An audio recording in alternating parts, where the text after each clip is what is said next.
we want to get property here that we won't cultivate in empty barrel, that we pay and we don't get nothing in return.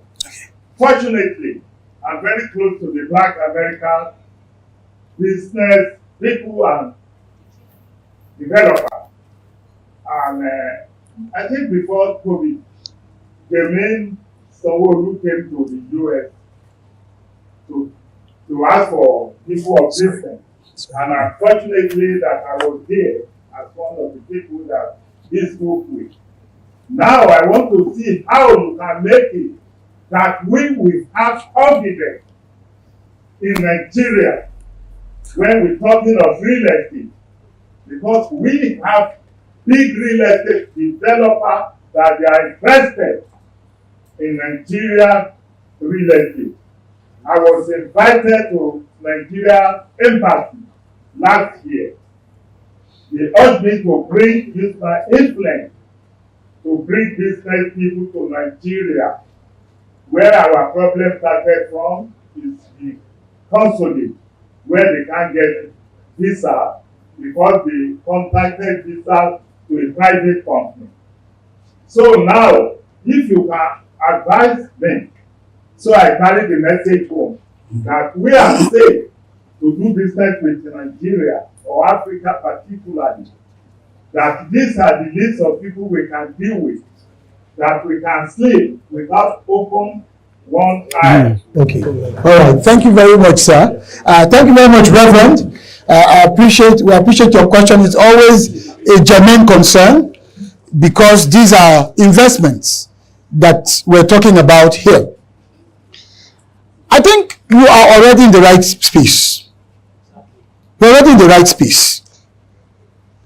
Because when you make plans of the nature that you have indicated, and by the way, New York City is one of the leading blue economy centers in the world. I mean, in terms of what happens between New York and New Jersey, their ports and what goes on there.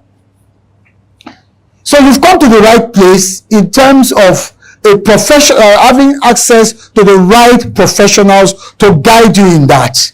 And so you'll be meeting with the presidents of the two presidents, FIAPSI, Africa and Near East. Mr. Dele is here. He's going to work with you. And then, of course, Mr. Opatola is here as well. So here you have both FIAPSI, which is the international body for real estate practice. And then you also have members of the NIESV, that's the Nigerian Institution for Estate Surveyors and Valuers. So you are in good company. So I hope that addresses your concern.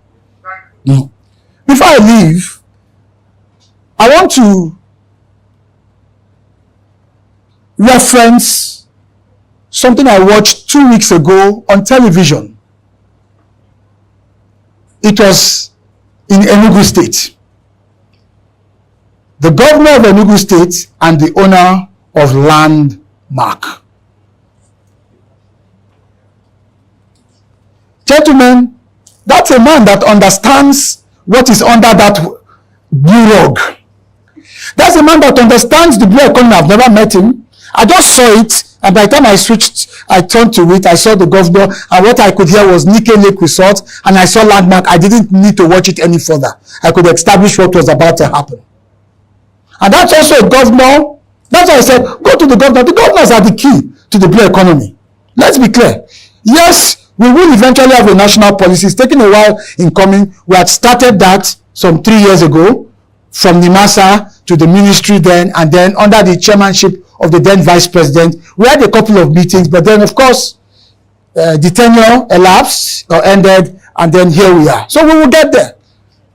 But don't wait for the policy.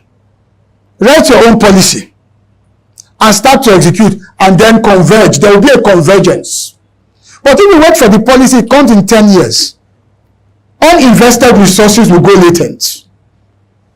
So blue economy will allow you to broaden your mix of portfolio in this business, and you need it. No investor sticks only to a singular line of investment. So here we see a man who encountered a very painful, and let's agree with that, setback. That was actually a thriving blue economy endeavor. Things happen. But here we also see a man who is resilient as the seas, as the waters. Who then says, okay, this has happened. Rather than throw his hands up in the air, blame, whatever, accuse, he locates another playing field, another work. You see a man. That's a blue economy that he decides to move from the coast, because Landmark was on the coast, and decides to say, well, if the coast is giving me stress because of the construction of the Lagos, that's the coastal highway, which in itself, if accomplished or when accomplished, will actually add significant value. But do not wait. We don't know when it will be accomplished. The man goes from the coast, from the coastal side to the blue corridor. That is how this game is played. How? Sitting down with the governor. The governor did not need to think twice. This man has something on the table. Gentlemen, that's the point we are making. He engaged, he didn't advocate. So I want to encourage us, and I look forward to our continued relationship, because already NIESB, FIAPSHI have, even though they've not given my certificate yet, I have it. I can walk in at any time. And I want to assure you, from the School of Eloquence to the Achievement Channel and to the Blue Economy Academy, we've got loads of programs, and ensure that we drive this together, because this is what will save Nigeria. It's a word that will save Nigeria. Thank you very much. Thank you very much. Let us continue with the organic round of applause. Thank you very much, sir. Appreciate it.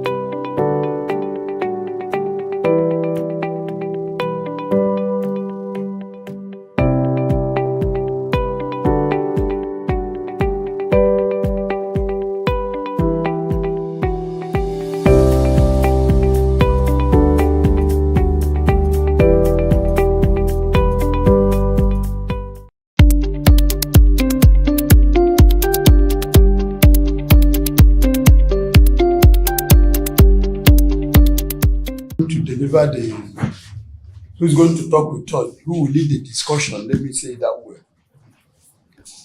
has been one of us in the industry. So there is nothing you are going to hear today is probably through practical experience, because he has passed through several ladders in this industry. One, he worked as a SA media to the Master DJ, Dr. Jamu. That was his last port of call.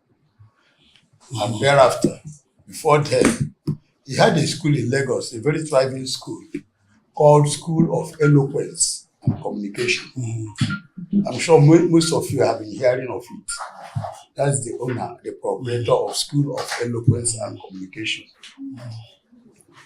His name is Dr. S.N. Ubong. So let's give him a round of applause, please. Thank you. His paper or his discussion this morning is very broad, because I know he has navigated well in the industry. And when we were discussing, I told him, listen, I beg, so many things are involved. You have to go through the nitty-gritty. In fact, his paper is 4 papers in 1. So it's going to be holistic. Sir, the people you see here are staff of PR unit of Nigerian Shippers Council. Most of them are in Lagos, some of them are in Kano, Abuja, Bauchi, Port Harcourt, where they have zonal offices, they have PR people in those offices. So the head of PR assembled them to come and share perspectives, share ideas on how to go forward, which is a normal routine. So we'll now give you the floor to start your conversation with us. You're welcome. Thank you very much, my brother. I appreciate it. Thank you very much, sir. Let me start by extending my respect to head of PR. Madam, thank you for this wonderful initiative. And that's what leadership is about in terms of building the team. So I want to say well done for leading this charge in this regards. And then to all of you, my colleagues in this business of communication, we are communicators, all of us here. That's really the crux of who and what we are. And that's the essence that we represent. The PR function is essentially an element of the entire communication architecture. And I hope that as we engage in these conversations, one of the things that I am looking forward to doing is to engender a paradigm shift. Having had the privilege, having been a private sector person and then I had the privilege to serve in the public space, I'm always excited when I'm asked to come back to join these conversations because of the benefit of both worlds. Yes. And I have seen from experience, I think August will make it 2 years since I left NIMASA. I've seen from experience that each time I pop into meetings like this and speak, it's always so enlightening, even for me, to think and realize what I could have even done differently when I was in service. So it is my hope that we would at least have that paradigm shift, because without it, we will continue to run the same clock again and again and again. So that's one of the reasons why I opted for us to have a more interactive, engaging decoupling of the subject matter. After this, I will still send you a paper. The paper will reflect what happened here. I will send the paper formally through my colleague here to the team that will put into place a clear picture of things that you can begin to do and to implement. So I'm very thankful for the privilege of joining you here this morning. As I said, I do have a bit of history with the Nigerian Shippers Council, not even a bit of history. It's a rich one, especially during the time of Malam Hassan Bello.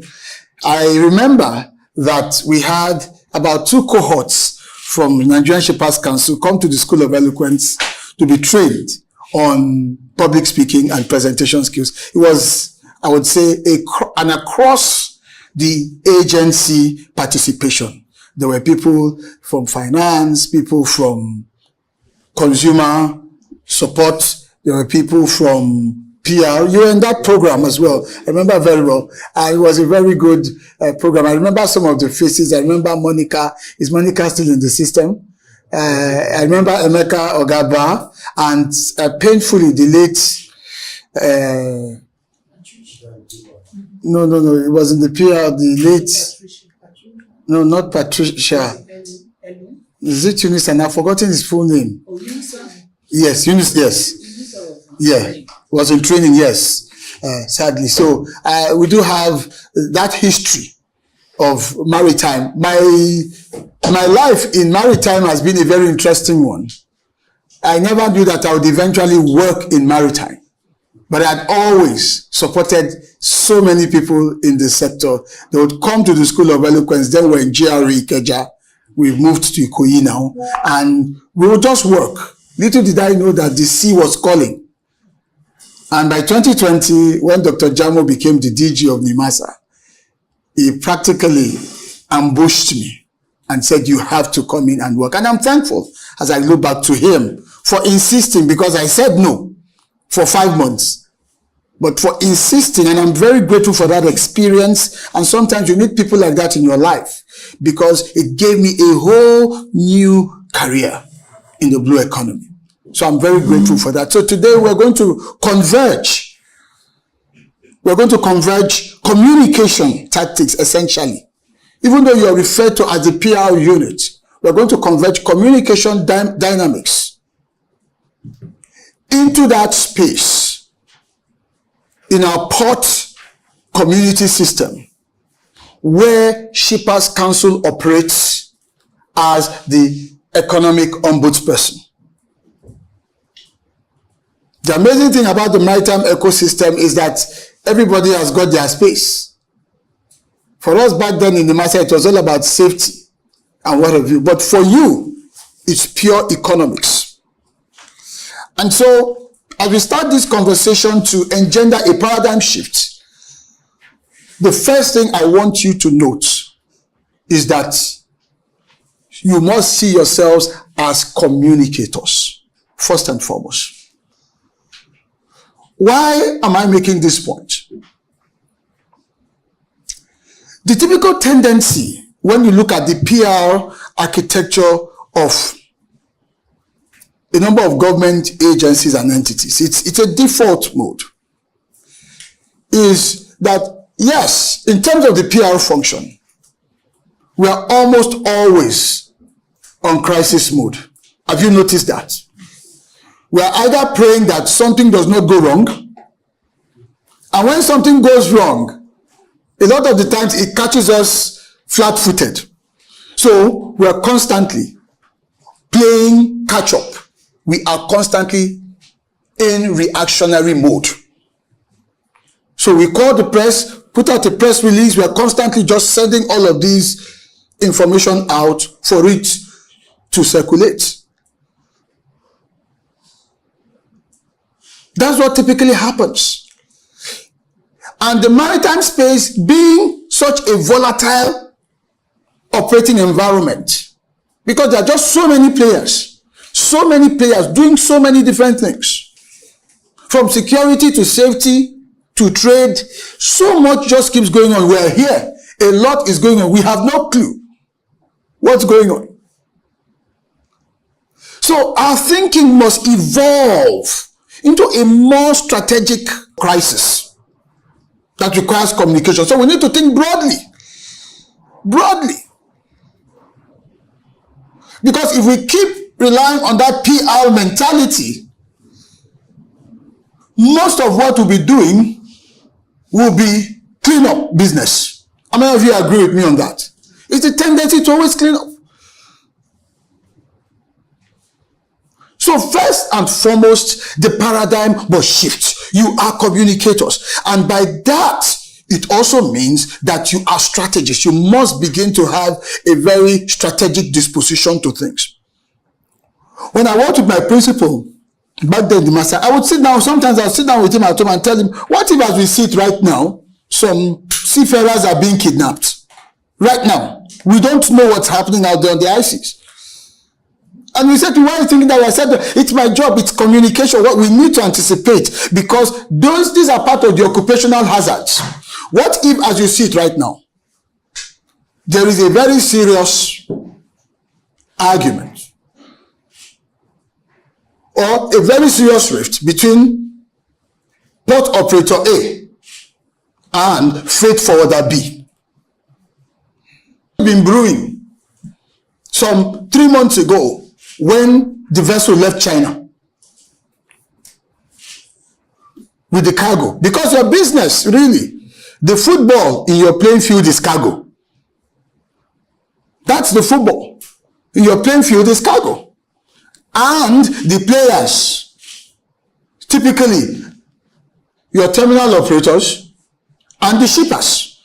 And the enabling law that sets you up says, first and foremost, protect who? Protect the shipper. But you have evolved over time to realize that beyond protecting the shipper, you need to have your hands on the entire economic activities within the port community. Hence the role of a PER, Port Economic Regulator. These things are going on. What we just do not know. And so the thinking That's why I said you must think communication, and then your mindset must be more strategic. It must be communications and strategy, or strategic communication. PR being a leg. We will know when to deploy PR. So what if now operator A and freight forwarder B right now? By now, the expectation is that you know where the potential challenges could be. You know where the hotspots in that economic space in the port could be. So what if right now this is happening and it's sounding like an irreconcilable problem? And these entities are powerful in their respective rights to also use the media to put it out there that you are being overcharged by this particular port operator. Charges that do not exist, charges that are opportunistic. So what I'm doing, I'm just scenario painting now. What if that's going on and you didn't get to have a sense of it? Do you have, and this is the question I'm asking you, a playbook for dealing with such a situation from a communications standpoint? We're not talking about the units in charge of consumer protection and what have you. The PR unit must have its own playbook that it has developed strategically by thinking out these scenarios. They may happen, they may also not happen. But we are strategists, we are in the game, in the business of envisaging and anticipating most times the unthinkable happening, and then bracing ourselves in the event that it happens. That's what it means to be proactive. Great communicators have strong proactive behaviors. We have to be proactive. That's part of how we change our paradigm. That's a part of how we change the mindset, the approach. We move ourselves out of that space, and the reasoning becomes different. If you are able to make this leap or this transition in disposition, let me tell you what happens. It begins to cascade into, number one, how you operate inter-unit or interdepartmentally. It changes the kind of question or the kind of data or the kind of information request you make of your other departments and units that are on the front lines. Why? Because you're looking at the matter strategically with a view to a certain outcome. And what is that outcome? You want the perception about Shippers Council to be in alignment with the mandate of Shippers Council. Because that is the journey as to how you begin to become a brand, which is what our conversation is all about here. For most government agencies, there is always a potential misalignment between what they stand for and what they are doing and what they represent in the minds of their audience. For most. So it takes a lot of conscious work. So I'm taking you back to first order of business. You are communicators, and so the paradigm must shift. It's bigger than just public relations. Far, far bigger. More so now that the country has adopted the model beyond a Ministry of Transportation to say it is now marine and blue economy. So it is a wide expanse of an entire ecosystem. A wide expanse. At the Blue Economy Academy, which one of the things I started when I left, finished my service, we're looking at 10 buckets. It's so massive. It's 10 separate areas. There's a lot going on. And you play in about 5 of those, from commerce to regulation, trade, innovation. As an economic regulator within the port system, your role straddles so many of these areas. So we must start first by adjusting the paradigm, the mentality, the approach, the thinking has to be different. Otherwise, we'll constantly keep just sending out press releases, responses, firing emails, calling journalists to do a special interview with our chief executive and all of that. Those things are good, but they are transactional. They are good. They have a place, but they are transactional. That should not be what defines us. We need to change the game by changing our disposition. So we have to look at our role, our function. Because what that designation as Port Economic Regulator gives to you is saying that right up to our tables with regards to this water that we drink, agree that the content of the water might have been procured locally, but the raw material for this container may have likely been imported, or at least some element here, even if it is just the branding. What that is saying to us as the Port Economic Regulator is that your impact doesn't even end in the ports. It ends on our dinner tables. It ends at even the point of purchase and consumption.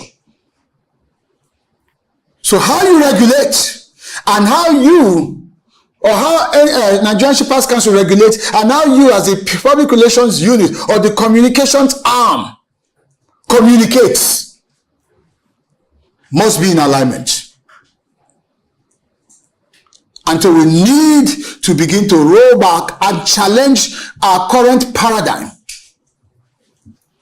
that puts us into the thinking, the reasoning, and the acting as communicators who are driven essentially by a sense of a strategic outlook.